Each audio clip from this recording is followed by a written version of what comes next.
This journey begins along the continental divide of the United States. At this location, the waters to the east flow to the Atlantic, and the waters to the west flow to the Pacific.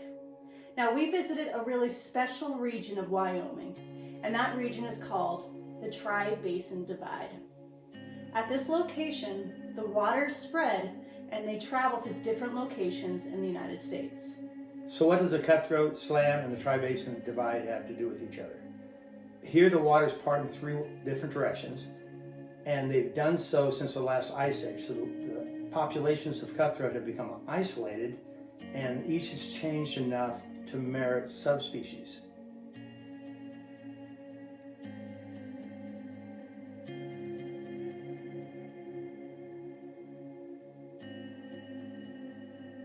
The first drainage that is part of the Tri-Basin Divide is the Snake River drainage, which drains into the Columbia River and into the Pacific Ocean. This drainage is home to the Snake River fine-spotted cutthroat. Also part of the Tri-Basin Divide is the Great Basin drainage.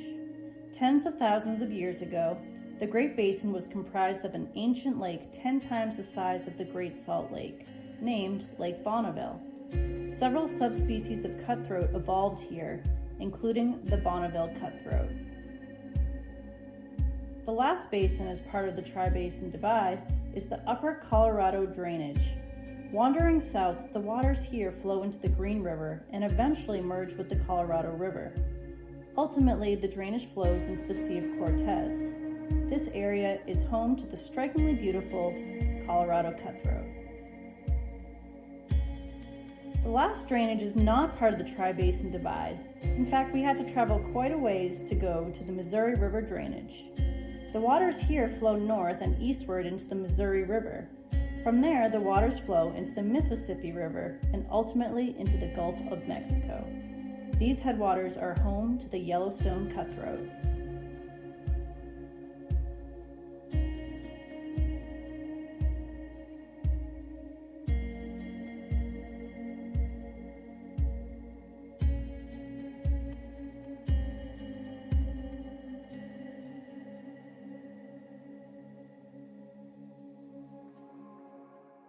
We fished the Grays River in the evening when we got there, and the fish were rising non-stop. So I put on a dry fly and we caught a bunch of fish for sure, but really we had 50 to 60 rejections. It turns out the fish were just turning right under the surface taking emergers, and they were being pretty picky.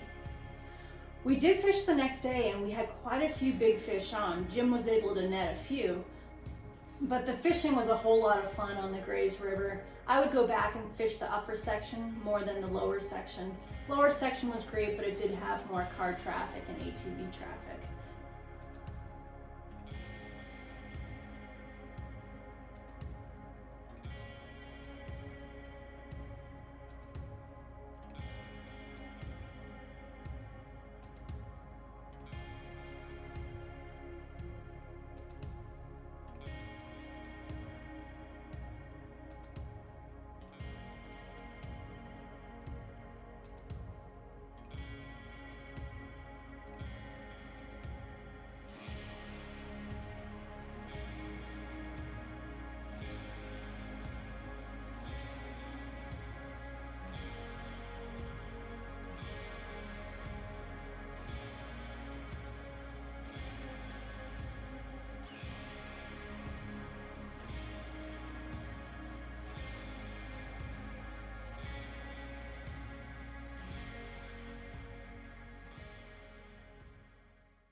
So we moved on to the Bonneville Cutthroat and we drove to the Upper Smith Fork, which is absolutely beautiful.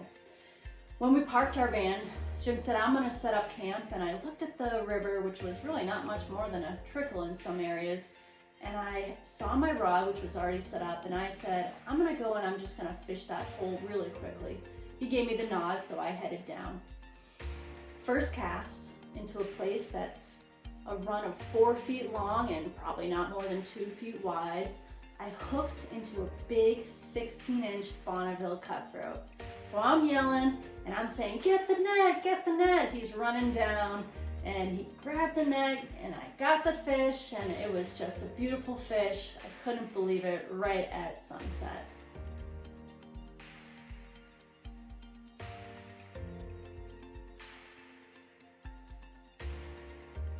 We got up and headed down to the lower Smith Fork, and here you're looking at ranch land and a great deal of private land. Kate had just purchased the Onyx app on her phone, which shows public lands, and that's something very, very highly recommended. It is a hunting app, but it shows land ownership, and we actually spoke with some ranchers to find out about it. But at the lower section of Smith Fork, there's a section of state land, which is a winding meadow, small river, big creek type situation, and grass to the water's edge, undercut banks. So we went with terrestrials, hoppers mostly, and caught some absolutely gorgeous bonnebills there. After the lower Smith Fork, we headed up over to Hobble Creek, which is kind of a long and dusty and rough road, so it takes a couple hours to get in. The creek is absolutely gorgeous. We ended up fishing it one evening, and it will require a great deal more exploration. In the one evening, again, first cast fish, 16-inch cutthroat, and then right towards dark as we're working our way upriver in some small, fairly small water, got a beautiful brown trout, and several more big cutthroats showed to us. We just didn't quite get them all through the net.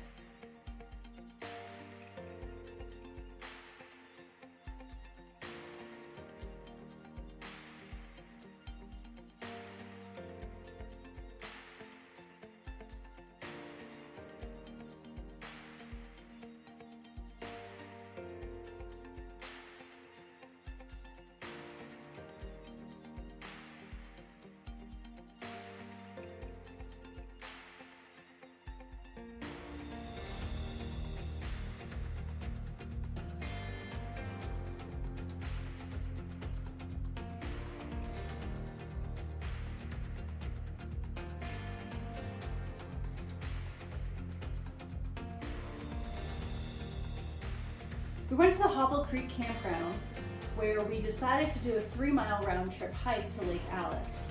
Lake Alice is the only lake in Wyoming with a pure strain of Bonneville cutthroat. When we got there, within about 20 seconds of going to the shore, I saw a cruising fish in a weed bed. And I looked at Jim and I said, this is gonna be a good day. So we found a pretty flat place on the lake where we could see weeds and we could see fish cruising, and we sight fished for them. It was a whole lot of fun. We caught a bunch of them, mainly in the 14 to 17 inch range, and they were just stunning fish.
Now we're off to search for the Colorado cutthroat.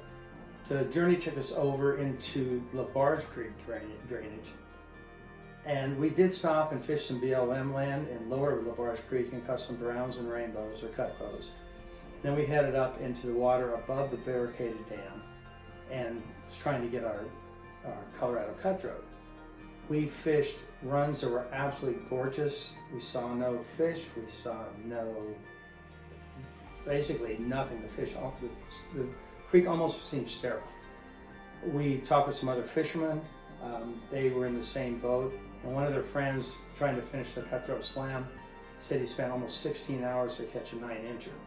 We don't know if the fishing is always like that, but our experience was that the fish were few and far between. It could have just been the section we were on, but after spending hours and hours and hours in 4 or 5 locations, we decided to move on.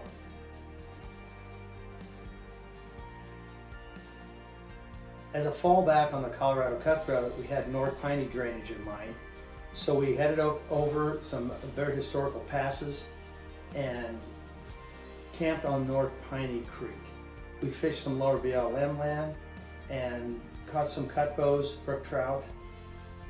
And then in the evening, while playing with this 10-inch brook trout on dry flies, managed to come up with some very large and beautiful snake river fine spots. They apparently hide under the cut banks all day, and then right in the evening, just about dark, started coming out and picking up flies. But again, no Colorado River cutthroats.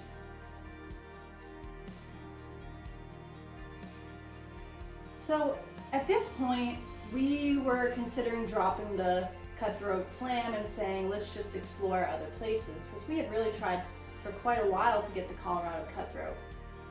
However, we looked at the map and we saw North Piney Lake, and we thought, hey, we've read about this place, that this is a pretty good location to catch Colorado Cutthroat.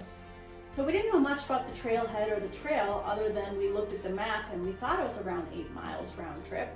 So we went to the trailhead and it looked very well traveled. ATVs, horses, bikers, etc. So we said, let's go ahead and let's try this. So in the morning, we hiked out to North Piney Lake, ran into a guy who said he had caught some, so we got pretty excited, thought that, this was our shot. And when we got there, it was pretty windy out, and we saw some rises, but they were really far out into the lake, and it was tough to roll cast out that far.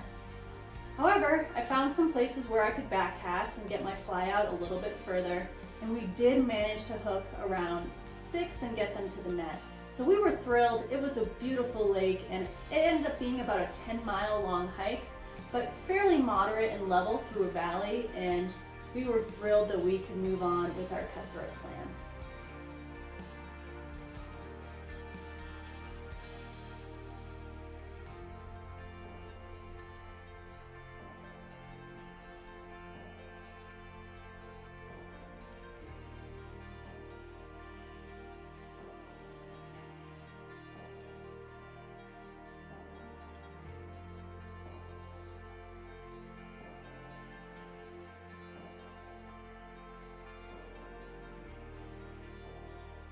Now, we didn't fish Granite Creek, but we hear it can be good fishing for Snake River fine spots. Instead, we decided to take a little bit of a bath and head up to the Granite Hot Springs, which was absolutely beautiful. I highly recommend it if you're in the area.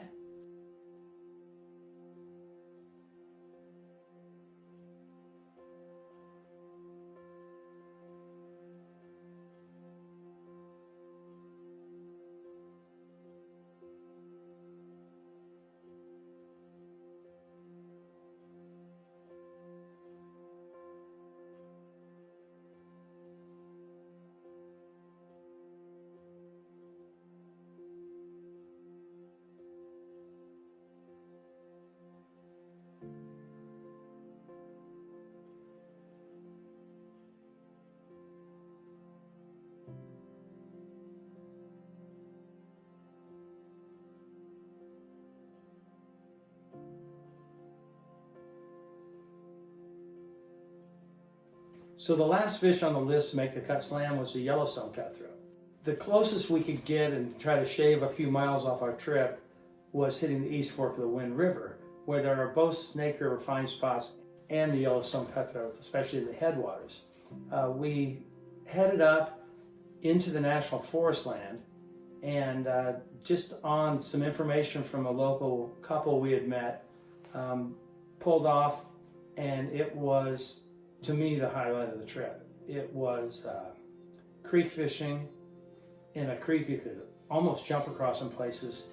Numbers were very high, and the fish were not just your typical creek 8-10 inches, and we caught cutthroat up to about 16 inches, and it was a phenomenal meadow and just a phenomenal place to be.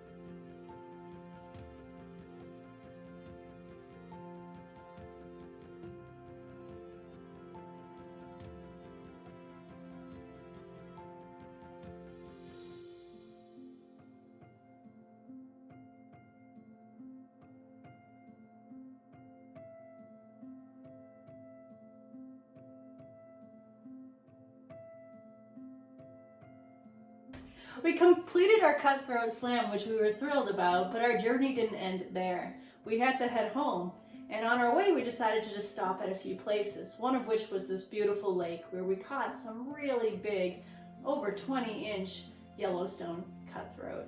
And the night was beautiful, the morning was even prettier, and it was just a fantastic stop for us. So with our limited time, we took the short hike up to Cave Falls and up the Beckler River. The fishing was quite fun for 10 to 12 inch fish, more like 8 to 12 inch fish. Mostly fish and dries, and I think we caught more fish on nymphs. But the Fall River that you hike up is absolutely phenomenal. I've never seen so many cascades. It's all over lava rock bottom. And while the fishing isn't phenomenal, the scenery is just unbelievable.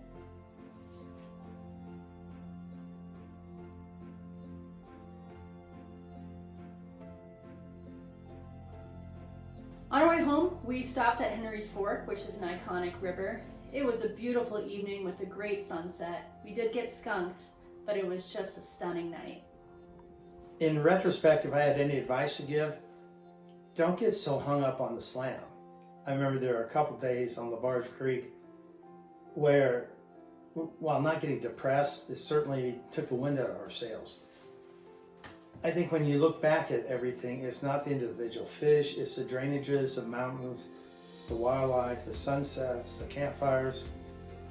I think the thing to remember is that it's not just the specifics on the trip, but the overall journey. The Cutthroat Slam was a trip of a lifetime, but it wasn't necessarily the fish that we caught, it was the country that we went through.